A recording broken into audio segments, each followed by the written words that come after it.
Hello बच्चों, let's see the question. A network of resistances is constructed with R1 and R2 as shown in the figure. The potential at points V1, 2, 3 to up to N are V1, V2, V3 up to Vn respectively, each having a potential K times smaller than the previous one. ठीक है, तो हमको क्या दिया हुआ है, एक network दिया हुआ है, ठीक है, इनफाइनाइट रेजिस्टेंस का, जिसमें R1 और R2 इस तरह से कनेक्टेड है, हमको दिया हुआ है। और पॉइंट्स 1 2 3 4 अप टू एन का रेजिस्टेंस हमको respectively V1 V2 V3 up to Vn दिया हुआ है। और ये भी दिया हुआ है कि जो हर एक का जो पोटेंशियल है वो k टाइम्स स्मॉलर है देन द प्रीवियस वन। ठीक है, तो अभी हमको यहाँ पर क्या यूज करना है, देखो हमको क्या निकालना है, R1 और R2 का रेशियो फाइंड आउट करना है। तो हमको क्या गिवन है, यहाँ पे हमको गिवन है that V1 equals to V0 upon के, V2 equals to V1 upon k, V3 equals to V2 upon k, and so on हमको दिया हुआ है। ठीक, और जो I होगा, करंट I1 होगा, देखो मान लेते हैं कि यहाँ से करंट कितना जा रहा है, I जा रहा है। ठीक, अभी यहाँ अगर I1 जा रहा है, ठीक, और यहाँ अगर I2 जा रहा है, तो I की वैल्यू क्या हो जाएगी, I1 प्लस I2 की इक्वल हो जाएगी। ठीक, अब इस पॉइंट पे देखते हैं, हम इस पॉइंट पे जो नेट करंट कितना होगा, जीरो होगा।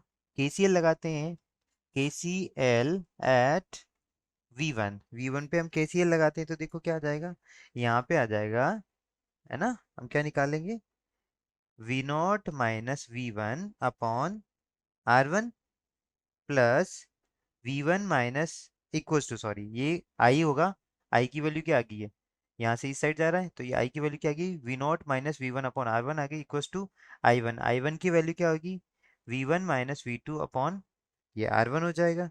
ठीक है, प्लस ये हमारा जीरो है, V1 I2 की वैल्यू कितनी हो जाएगी, V1 माइनस जीरो अपॉन कितना हो गया, R2 हो गया यहाँ से। अब हम यहाँ से वैल्यू पता है हमको, V1 की वैल्यू क्या होती है, V0 बाई के। ठीक है, मैं यहाँ से लिख सकता हूँ। ठीक, तो ये हो जाएगा V0 minus V0 upon k upon R1 आ गया इक्वल्स टू V1 की वैल्यू क्या होगी, V0 अपॉन के होगी। अब V2 की वैल्यू क्या है हमारे पास, V1 अपॉन के, तो V1 की वैल्यू क्या है, V0 अपॉन के, तो V2 की वैल्यू यहाँ से कितनी हो जाएगी, V0 अपॉन के स्क्वायर हो जाएगी।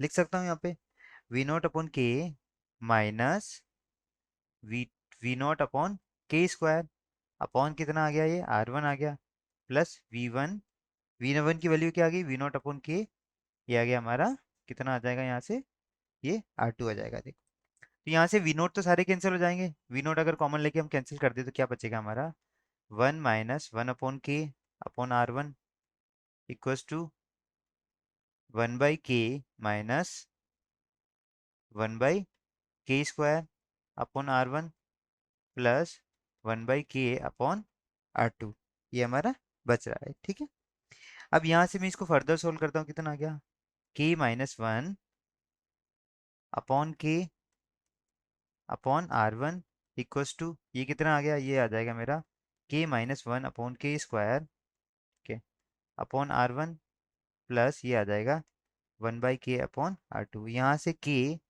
ये k और ये क्या हो गया हमारा, कैंसिल हो गया। तो ये जो वैल्यू आएगी हमारी किस तरह से आ जाएगी, अब जो वैल्यू आएगी हमारी कितनी आएगी, वो आएगी k - 1 upon R1 equals to k - 1 upon k R1, ठीक, प्लस 1/R2, ये आ गया। ठीक है, अब मैं इसको, इस टर्म को इधर लेकर आता हूँ, तो ये कितना हो जाएगा मेरा, k - 1 upon R1 minus k - 1 upon k R1 equals to कितना आ गया, 1/R2 आ गया। इसको मैं एलसीएम लेके सोल्व करता हूँ, तो नीचे कितना आ गया, k R1 आ गया। ठीक है, तो ये हो जाएगा मेरा के स्क्वायर माइनस के, और ये कितना आ गया, ये +1 आ गया इक्वल्स टू 1/R2 आ गया।